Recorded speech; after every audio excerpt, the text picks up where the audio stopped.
ആ കൽബിന് മയം വരണമെങ്കിൽ അലാ ബിദിക്രില്ലാഹി തത്മഇന്നുൽ ഖുലൂബ്.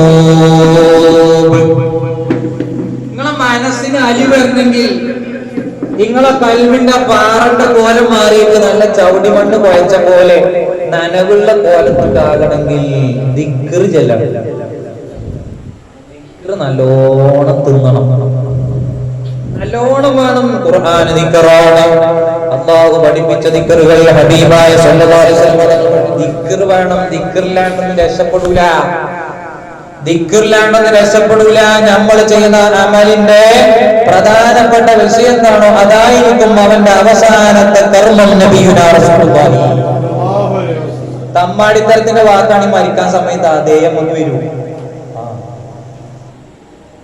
അതേ വരൂ. അനാവശ്യമാണ് നമ്മളെ മെയിൻ ബിസിനസ് എങ്കിൽ നമ്മൾ മരിക്കാൻ കിടക്കുമ്പോ ABCD അല്ലാതെ നമ്മളെ നാവിന്റെ തുമ്പത്ത് കൂടി വരില്ല. അതേ വരുന്നതുകൊണ്ട് നമ്മളെ കൽബിൽ സുബൂത്താക്കി വെച്ച, ഈ കൽബിന്റെ ഉള്ളിൽ അടിച്ചമർത്തി വെച്ച സാധനം ആ വാക്ക് അതാണ്. അവതായിരിക്കും അവസാനം നമ്മളെ കൽബിലേക്ക് വരിക. അതല്ല വരേണ്ടത് കലിമത്തു ഷഹാദത്തി അല്ലാ ഇലാഹ ഇല്ലല്ലാഹ്. അതവിടെ കേറിക്കണമെങ്കിൽ ആണി അടിച്ചണെങ്കിൽ പണി കുറച്ചുണ്ട്. അതാണ് അടിച്ച് തുരുമ്പ് കയറാത്ത രൂപത്തിൽ ആരളക്കിയാലും അളകാതെ അവിടെ ഉറച്ചു നിൽക്കണമെങ്കിൽ അതിന് പറ്റിയ ആൾക്കാർ അത് അടിച്ചു വെക്കണം. ഇല്ലെങ്കിൽ അതിനളക്ക സംഭവിക്കും, ഊരിത്തെറിച്ചു.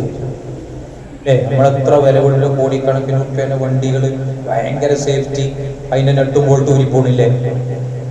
അല്ലേ? നെട്ടും ബോൾട്ട് ഊരിപ്പോണില്ല. അതിന്റെ ലക്ഷങ്ങൾ മുടക്കിയതാണ്.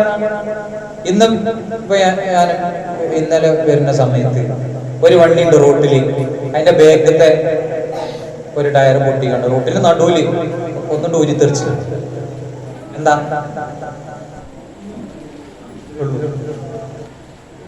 എന്നാൽ അത് നമ്മളെ കൽബിലില്ല. കലിമത്തു ഷഹാദത്ത് ഉറപ്പിച്ചു കഴിഞ്ഞാൽ അത് ഉറപ്പിക്കേണ്ടവർ ഉറപ്പിച്ചെങ്കിൽ അതവിടെ നിൽക്കൂ, ഇല്ലെങ്കിൽ നിൽക്കൂല. ലോകത്തിന്റെ ചരിത്രം അങ്ങനെയേ ലോകത്ത് സംഭവിച്ചിട്ടുള്ളൂ. അതിനെ ഉറപ്പിക്കാനാണ് നബി മുഹമ്മദ് മുസ്തഫ സല്ലല്ലാഹു അലൈഹി വസല്ലം തങ്ങൾ വന്നു, അവരിൽ അതിനെ നിറച്ചു കൊടുത്തു.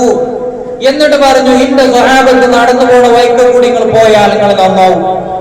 അവരൊന്ന് കണ്ടാൽ നിങ്ങൾ നന്നാവും, അവരടുത്തിരുന്നാൽ നിങ്ങൾ നന്നാവും, അവരെ കൊണ്ട് നിങ്ങൾക്ക് ഈമാൻ ഉണ്ടാവും, അവരെ കൊണ്ട് നിങ്ങൾക്ക് രക്ഷപ്പെടാൻ കഴിയുമെന്ന് അഷ്റഫുൽ ഖൽഖ് റസൂലുള്ളാഹി. എങ്ങനത്തെ ആൾക്കാരായിരുന്നു നിങ്ങൾ? എന്നെക്കാളും കുറെ ഉസ്താദ്മാരെ വയലാറി നിങ്ങൾ കേട്ടല്ലേ? എങ്ങനത്തോരായിരുന്നു അവര്? പിന്നെ അവര് നടന്നു പോകുമ്പോ അവര് കൈവിരൽ പ്രകാശിക്കാൻ തുടങ്ങി. ഇമാം ബുഖാരി റളിയല്ലാഹു അൻഹു ഉദ്ധരിച്ച ഹദീസല്ലേ, രണ്ട് സ്വഹാബത്ത് ഹബീബായ സല്ലല്ലാഹു അലൈഹി വസല്ലം തങ്ങളുടെ സദസ്സിൽ നിന്ന് പോവുകയാണ്. അവര് നടന്ന് രണ്ടുപേരും ഇങ്ങനെ നടന്ന ഒരാളുടെ വെളിച്ചം കഴിഞ്ഞു. അങ്ങനെ അവരൊന്നങ്ങനെ തിരിച്ചു പോകുമ്പോ കൈവിരൽ പ്രകാശിപ്പിച്ചുകൊണ്ട് കൈവിരൽ ചൂണ്ടാക്കി. അബ്ദുൽ ഖാദിർ ജീലാനി പറഞ്ഞില്ലേ, കൈവിരൽ പ്രകാശിപ്പിച്ചുകൊണ്ടാണ് അവര് പിന്നെ പെരീക്ക് പോയത്. എന്താ LED ബൾബുണ്ടോ? കറണ്ട് ഉണ്ടെന്ന് വേണ്ട, കാരണം സോളാർ ഉണ്ടോ? ഇല്ല, ഒന്നുമില്ല. എവിടുന്ന് ഇത് കിട്ടിയത്? ബഹറുൽ അൻവാർ നബി മുഹമ്മദ് മുസ്തഫ. അതിനാണ് നമ്മളങ്ങോട്ട് പറഞ്ഞത്, അതിനാണ് നമ്മളോട് പറഞ്ഞ മുഅ്മിനീങ്ങളെ. നമ്മളോട് ആരെങ്കിലും കാലം വരെ അങ്ങനെ പറഞ്ഞിനോ? അതിനാണ് നമ്മളിങ്ങോട്ട് വന്നത്. നിങ്ങൾ കേട്ടീനോ?